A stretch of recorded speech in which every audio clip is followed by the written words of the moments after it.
Coucou Mbolu reine de la joie. On ne saurait rester insensible à certaines situations. Et des moments, beaucoup de choses défilent devant reine de la joie. Elle a envie de parler, elle dit non, pardon, ferme la bouche. Elle a envie de parler, elle dit pardon, ferme la bouche. Mais là, non, si je ne dis rien, c'est que vraiment, en fait, c'est peut-être ma mort. Vous voyez, il y a une amie qui m'a interpellée, une sœur, avec laquelle on a fait l'école depuis longtemps, pour me dire, il faut faire quelque chose pour réclamer justice pour ORN. Je lui ai répondu, mais pourquoi réclamer justice pour ORN seulement? On ne doit pas réclamer justice pour ORN seulement. On réclame justice pour tous ceux qui ont été violentés, abusés, vraiment de manière injustifiée et inhumaine, surtout inhumaine. Aujourd'hui, on peut parler de ORN, on peut parler parce qu'il y a des officiers qui sont impliqués, il y a des magistrats, mais là n'est pas le problème. Le problème, c'est qu'est-ce qui arrive à la nation gabonaise?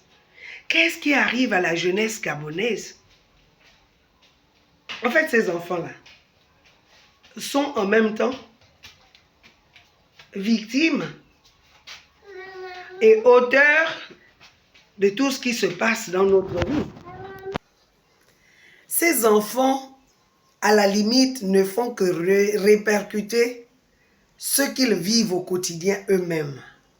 Ils ne font que reprendre ce qu'ils voient au quotidien, ce qu'ils entendent au quotidien. Un pays où la violence est devenue vraiment la tasse de thé. Tout le monde veut se faire justice parce qu'on veut préserver X ou Y intérêt.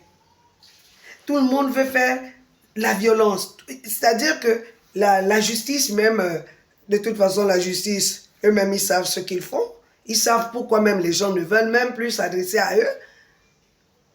Combien de personnes sont allées porter plainte et ont réellement eu gain de cause?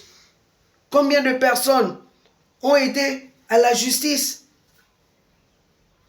et ont tout de suite, beaucoup ont perdu même de l'argent inutilement, des années et des années, procès sur procès, voilà pourquoi certains sont obligés de se rendre justice même comme ça. Bon bref, là n'est pas... Mais regardez la manière bestiale avec laquelle des enfants agressent un des leurs, c'est-à-dire un avec qui ils mangent d'habitude, avec qui ils boivent d'habitude. C'est-à-dire qu'ils auraient pu même aller l'empoisonner. Mais pourquoi? Parce que la société actuelle est devenue une société de prédateurs. Plus personne ne veut que les autres vivent. Tout pour moi, rien pour les autres. On a créé des fléaux à gauche, à droite, la drogue ici, là. La drogue, c'est pourquoi la drogue et l'alcool. On laisse les enfants dedans parce que une fois qu'ils sont imbibés de drogue, on peut leur faire n'importe quoi. Une fois qu'ils sont imbibés d'alcool, c'est des gens qui ne réfléchissent même plus à leur avenir. Donc, ils ne se plaignent de rien. Ils acceptent les injustices vu qu'ils aient leur petit joint, qu'ils aient leur petit, même les beloums leur suffisent.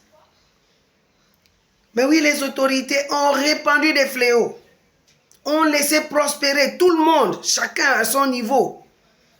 Même nous qui n'avons rien fait, le fait de nous être tués, nous avons coopéré à ça. Oh, mon enfant ne se drogue pas, donc je ne suis pas concerné par ça. Mais quand l'enfant du drogué vient, il fait tout n'importe quoi, oh tiens, voilà, tu te sens concerné.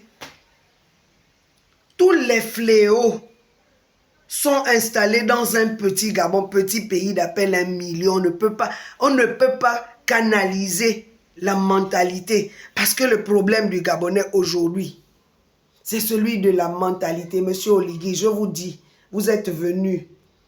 Vous pouvez donner tout l'argent que vous voulez aux Gabonais. Vous pouvez donner tous les métiers. Vous pouvez rendre tout le monde Je ne sais pas. Mais tant que la mentalité du Gabonais, la mentalité de prédateur, la mentalité d'orgueilleux, la mentalité d'égocentrique ne sort pas.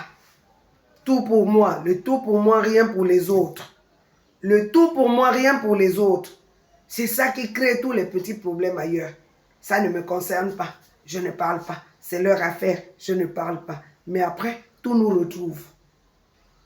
Unissons-nous, Gabonais. Faisons très attention. Tous ces fléaux-là, le sexe, l'alcool, tout ça, là, les placements, tout ça, là, ce sont nos enfants qui vont en pâtir demain.